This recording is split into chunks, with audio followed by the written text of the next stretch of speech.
Hello everyone and welcome to another video. Now this is the AMD Radeon VII. I posted a picture of it on Twitter and someone said it was living on borrowed time, to which I kind of agree. I have no idea of the history of this card. It may have had an easy life of just pure gaming bliss, or it might have seen more mining action than the north of England in the early 20th century. I'll never know for sure, but I just couldn't resist buying one because it's not often you find a working one of these for a reasonable price.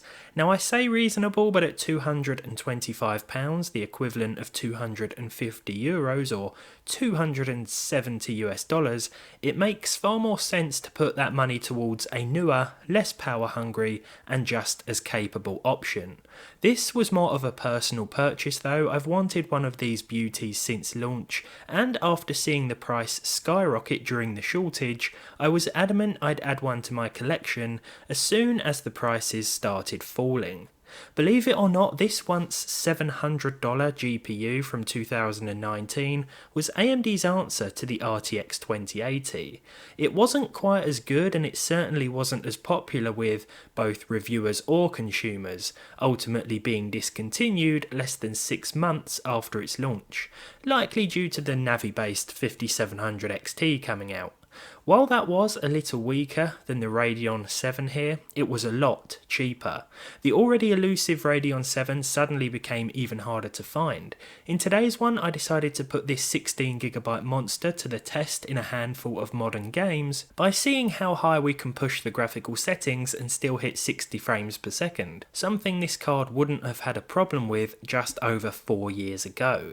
I've been told that this is still a great card for professional workloads, so that might be worth looking into if you're interested, but today is all about the gaming capabilities, so let's get into it. Now a quick word on the temperature and noise of the card. This thing idles at about 22% fan speed. Now the fans don't turn off altogether, but they are very quiet, so that is a bonus. Under load however, and yeah, you're certainly going to notice this thing. Now don't get me wrong, it looks fantastic, especially at night with its bright red lighting that can easily light up a room and let your neighbours know which card you're using, but the noise is something else, let me tell you right away.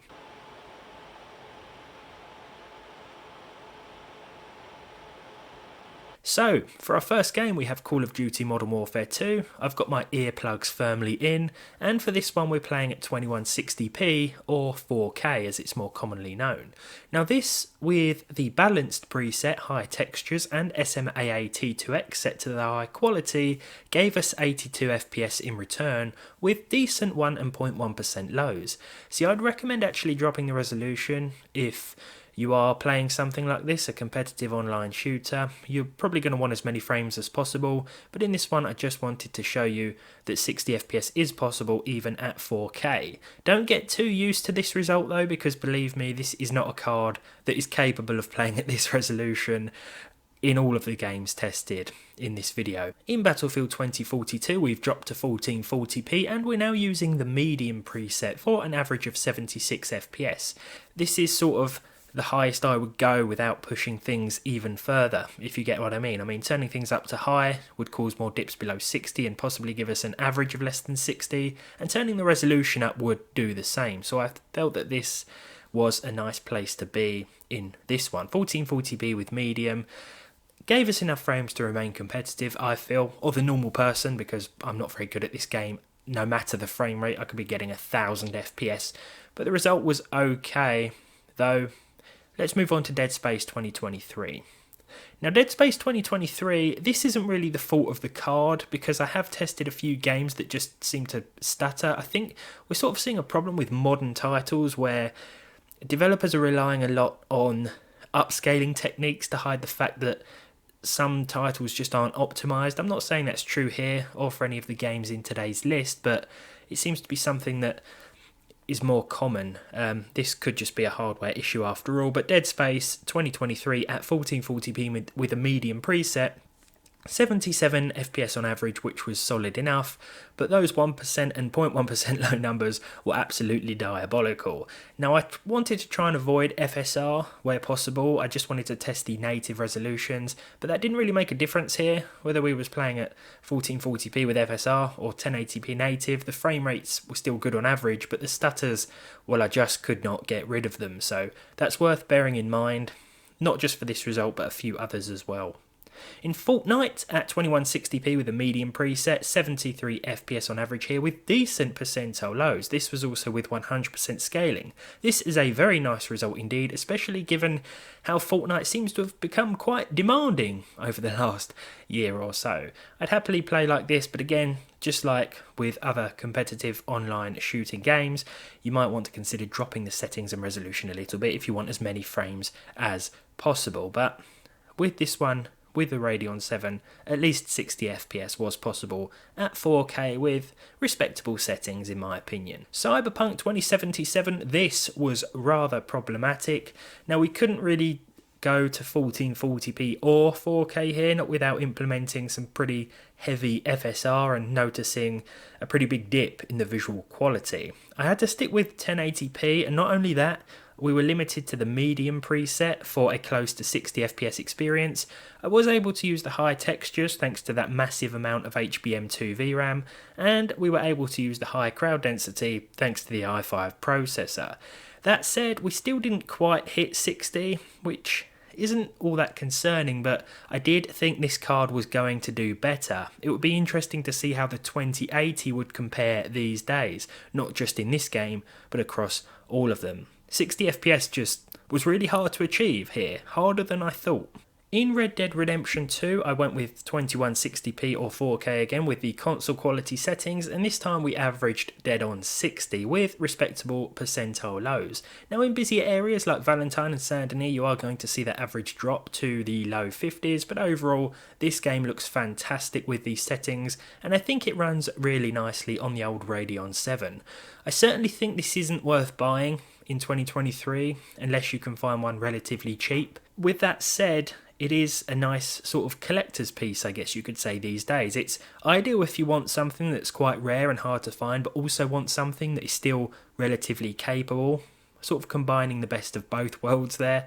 Yeah, Red Dead Redemption 2 runs like a dream on this card, and it looks excellent. In Elden Ring, I started off with 4K, we got about 40 FPS with drops to the low 30s, so I reduced things down to 1440p, but remained with the high preset. I turned off depth of field and motion blur as a personal preference, and we hit the 60 FPS cap easily here.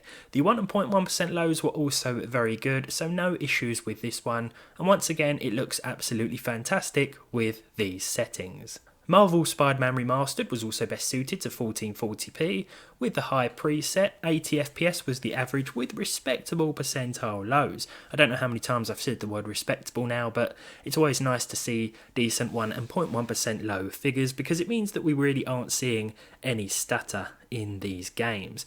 The Radeon 7 is doing an okay job so far. There are a couple of surprises in here, some positive, some negative. I think this one was quite surprising, how well it performed, but in terms of not so great surprises, I think Cyberpunk 2077 is definitely worth mentioning. This one looks absolutely great though, with these settings, and the card is really holding its own here. Still very noisy, not that warm, surprisingly, but I mean, I didn't expect it to be hot. If it was this noisy and still hot, then I'd be concerned.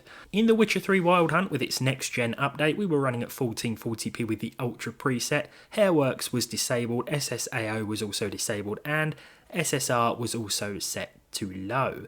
88 FPS was the average here, but there were a few little stutters, especially in and around the bigger and busier areas of the game. This is nothing that I didn't expect, this just tends to happen. This is quite well known of The Witcher 3's next gen update anyway. I've always had stuttering issues with this one, but I think we'll just sort of go by the average here and say that the Radeon 7 is still certainly very capable when it comes to handling this title. In Forza Horizon 5, this is a very well optimised game, so we're seeing solid figures across the board, a nice average and nice 1 and 0.1% lows. Very close together there, meaning that they're really wasn't any issues to speak of. A 76 FPS average means that we could probably push a few graphical settings up to ultra, but I'd recommend staying right here at high with MSAA set to 2x to smooth out some of those jagged edges. Finally then we have Hogwarts Legacy 1440p with a high preset and medium fog. I've read that fog is quite an intensive setting. It certainly helped boost the frame rate up ever so slightly here to 66. As you walk through busier areas like forests and woodland and stuff like that, you're going to see drops, that's for sure, below 60, but overall performance averaged out at over 60 FPS, 66 to be exact. This is the sort of frame rate you can expect in and around Hogsmeade and at Hogwarts. Most of the time you're going to see at least 60 FPS with a few dips and drops, as you can probably tell by this footage. Overall, the Radeon 7 is an absolute beast. It's one of my favourite cards, despite me only owning it for about 2 days. I really do enjoy this. I don't think I'll be selling this on. I'm going to keep this one because I really don't know how long it's got left. I'm only going to be using it for occasional gaming. Perhaps we'll test it every time a new title comes out to see how well it does. But I do hope you've enjoyed this video just as much as I've enjoyed making it. If you did, leave a like on it down below, leave a dislike if you didn't. Subscribe to the channel if you haven't done so already, and hopefully I'll see all of you in the next one.